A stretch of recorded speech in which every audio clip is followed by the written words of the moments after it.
আগামীকালের দৈনিক রাশিফল নিয়ে বিস্তারিত আলোচনা করব 12টি রাশির ভালো এবং মন্দ। প্রত্যেক দিনের আলোচনা আপনাদের অতি পরিচিত প্রোগ্রাম দৈনিক রাশিফল। আগামীকাল বিস্তারিত কি হতে চলেছে, 12টি রাশির কোন কোন দিক থেকে সফলতা, কোন কোন দিক থেকে সতর্ক থাকতে হবে, সবটাই কিন্তু আমি বোঝানোর চেষ্টা করব। আগামীকাল 15 মে, বৃহস্পতিবার, তৃতীয়া তিথি, জ্যেষ্ঠা নক্ষত্র, শিবযোগ ও জন্মরাশি বৃশ্চিক। এবার 12টি রাশিকে নিয়ে বিস্তারিত আলোচনা করব, অ্যালার্ট করার জন্য যে কোন কোন রাশির ভালো সময়, কোন কোন রাশির খারাপ সময়, সেইভাবে কিন্তু আপনারা আপনাদের জীবনে অ্যাপ্লাই করে সুন্দরভাবে জীবনযাপন করতে পারবেন। ধরুন আপনার রাশির খারাপ কিছু বলছি, আপনি সেটা আটকাতে পারবেন। আপনি যদি ভাবেন উনি খারাপ বললে এটা আমার সাথে ঘটবে, তাহলে ভুল ভাবনা। আপনাকে জানানোর উদ্দেশ্য মানে ওটাকে আটকানো সম্ভব। আর যখন আপনার ভালো কিছু বলবো, ধরুন আপনার রাশির ভালো বললাম, আপনি কিন্তু দ্রুত গতিতে আপনার জীবনে অ্যাপ্লাই করতে পারবেন। সেখানে দাঁড়িয়ে কিন্তু আপনার জীবনের পরিবর্তনটা খুব তাড়াতাড়ি আসবে। অর্থাৎ একদিনের আলোচনা, সেখানে অবশ্যই আপনাকে বুঝতে হবে যে আগামীকাল শুধু ভালো এবং মন্দ, এটি কিন্তু লং নয়। তাই সেখানে দাঁড়িয়ে আপনার যদি সঠিকভাবে দিনটি ব্যবহার করতে পারেন, সাকসেস। আর যদি আপনার ক্ষতিকর কিছু বলছি, সেটা যদি আপনি একটু চেষ্টা করেন এড়িয়ে অবশ্যই যেতে পারবেন, সেটাও সাকসেস। অর্থাৎ আপনার নেগেটিভ কিছুও ঘটবে না। অবশ্যই আলোচনা করব। তার আগে আমার সাথে কিভাবে যোগাযোগ করবেন সে বিষয়টা একটু বলে নিই। নমস্কার, জয় মা কামাখ্যা, জয় মা তারা। আমার সাথে দুটো জায়গায় আপনারা সরাসরি এসে দেখা করতে পারবেন। অনলাইন বিশেষটা, যেটা আমাদের এতদিন অনলাইন ছিল, অনলাইন এই মুহূর্তে কিন্তু বন্ধ আছে। অনলাইন শুধু তাদের জন্যই চালু থাকবে যারা বহু দূরে আছে, আসতে পারছেন না, তাদের খুব প্রয়োজন। আমরা আগে বুঝে শুনে যে না এর প্রয়োজন আছে অনলাইন, সেক্ষেত্রে অনলাইন আমরা প্রেডিকশন করব। তাছাড়া অ্যাভেলেবেল এরকম হবে না যে যে আসবে তাকেই অনলাইন, যে আসবে তাকেই অনলাইন, এটা হচ্ছে না। কারণ অনলাইন বিষয়টা নিয়ে অনেকটাই একটু অসুবিধার মধ্যে পড়ে যেতে হচ্ছে। কারণ যারা পে করছে তারা রাজা হয়ে যাচ্ছে, মানে তার আগে ছিল খুব কষ্ট, তারপরে হিরো। যাই হোক, সেই কারণে বন্ধ। আপনার প্রয়োজন আছে, আপনি আমার দুটো জায়গায় যে কোনো একটি জায়গায় আসুন। আপনি যদি বিপদে থাকেন, আপনি একটু দূরে যাওয়া কোনো ব্যাপার না, আসতেই পারেন, বা আমার মতো কত আছে তাদের কাছে চলে যান, কিন্তু আপনাকে সরাসরি আসতে হবে। আর দুটো জায়গা, তারাপীঠ এবং আমার নিজের মন্দির। দেখুন, দুটো জায়গাতেই যেখানে আমি বসছি, আমার কোনো চেম্বার নেই যে নানান জায়গায় চেম্বার করি, একদম না, সম্ভবই না চেম্বার করা। তারাপীঠ এক কাজে দু কাজ করতে পারবেন। আপনার বাড়ি যত দূর থাকুক না কেন, প্রত্যেকেরই একটা ইচ্ছা বা স্বপ্ন থাকে যে একটু তারাপীঠ মায়ের দর্শনে যাব। সেই দর্শনটা হয়ে যাবে, তার সাথে সাথে আমাকে কেন্দ্র করে আপনি মায়ের দর্শনটা করতে পারবেন, পুজো দিতে পারবেন। তারপরে আমার সামনাসামনি বসে আপনার সম্পর্কে বিস্তারিত আলোচনা এবং আপনার সমস্যা থাকলে তার থেকে কি করে বেরিয়ে আসবেন তার সম্পূর্ণ গাইড আমি করব। তাহলে কি হলো, একটা কাজে গিয়ে আপনি দুটো কাজ করতে পারছেন। তাই আপনার বাড়ি যত দূরই থাকুক না কেন, তারাপীঠ এমনই একটি জায়গা, আপনার কোনো যেতে অসুবিধা হবে না। কারণ ওটা একটা তন্ত্রপীঠ, একটা মায়ের স্থান, সেখানে যাবেন, এটা ভালো জিনিস। ঠিক সেরকমই আমার যে বাড়ি 10 মহাবিদ্যা কালীবাড়ি, এখানেও আসতে পারেন। এক্ষেত্রেও আমি বলবো একই কথা। 10 মহাবিদ্যা কালীবাড়ি দর্শন মানে একসাথে মায়ের 10টা রূপ, এটা আপনি আশেপাশে কোথাও পাবেন না। তাই সেই 10 রূপ দর্শনেও কিন্তু আপনার ভাগ্যের পরিবর্তন ঘটে। এছাড়াও আমার জমা, যার কাছে দাঁড়িয়ে যদি দুপোটা চোখের জল ফেলতে পারেন, আপনার বিপদ যদি থাকে বাস্তব, সেটা কিন্তু একদম আপনার জীবন থেকে মুছে যাবে। যদি বাস্তব থাকে, যদি আপনার শখের কোনো চাওয়া থাকে, কোনো পরিবর্তন আসবে না। তাই এটাও একটা বড় পাওয়া। সেটা তো হবেই, তার সাথে সাথে আমার সাথে সাক্ষাৎ করতে পারবেন। এখানেও কিন্তু দুটো কেস, আপনার বাড়ি যতই দূরে থাকুক না কেন, আমরা এটাই জানি যে আমাদের কিন্তু কিছু দর্শন, কিছু তীর্থস্থান, সেখানে আমাদের অবস্থা যাই থাকুক না কেন একটু যেতে ইচ্ছা করে। ঠিক সেই কথা মাথায় রেখে দুটো জায়গায় আমি বসছি। আমার নিজের মন্দির, যেখানে আসলেও আপনার কিন্তু ভাগ্যের পরিবর্তন ঘটবে। তারাপীঠ মায়ের দর্শন এবং পুজো করতে পারবেন।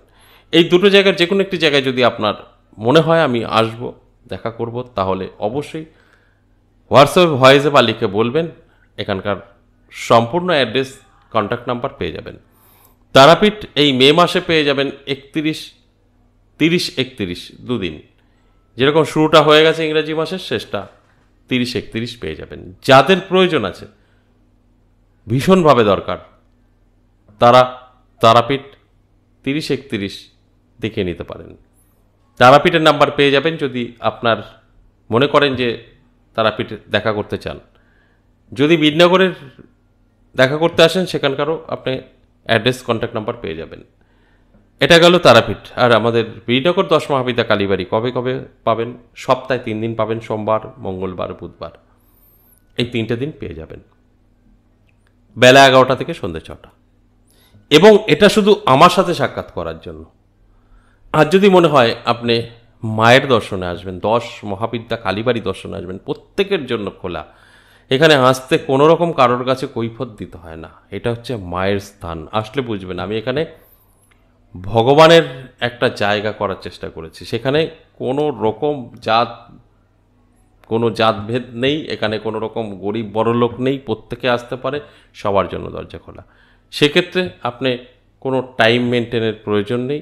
আপনি সকালবেলাও আসতে পারেন, মায়ের পুজো দেখতে পারেন, পুজো দিতে পারেন, দর্শন করতে পারেন, সন্ধ্যা পর্যন্ত আপনার কিন্তু টাইম। আমার সাথে সাক্ষাৎ করতে গেলে সেটা টাইমের ব্যাপার আছে, মন্দির দর্শনে কোনো টাইম নেই। এবার আসুন আজকের আলোচনা দৈনিক রাশিফল। এবার এক এক করে সেই রাশিগুলো নিয়ে বলবো, কোন কোন রাশির ভালো, কোন কোন রাশির খারাপ, তাদেরকে অ্যালার্ট করাটাই আমার কাজ। প্রথমেই মেষ রাশি। মেষ রাশির জাতক জাতিকাদের আমি অবশ্যই বলবো যে আপনারা চোখ কান খোলা রাখুন, কারণ আপনার সময়টা কিন্তু ভালো থাকবে। এই ভালো সময়টা ভালো কাজে ব্যবহার করতে হবে, তবে কিন্তু জীবনের প্রতিষ্ঠিত আপনি হতে পারেন। তাই যথেষ্ট শুভ সময় আপনার, এই শুভ সময়টা শুভ কাজে ব্যবহার করুন। দেখবেন আমি যে কথাগুলো বলছি আপনি মিলিয়ে নিতে পারবেন। এরপর বৃষরাশি। বৃষরাশির জাতক জাতিকাদের কিন্তু একটু টেনশন দুশ্চিন্তার কারণ হতে পারে, নানাভাবে চাপ তৈরি হবে।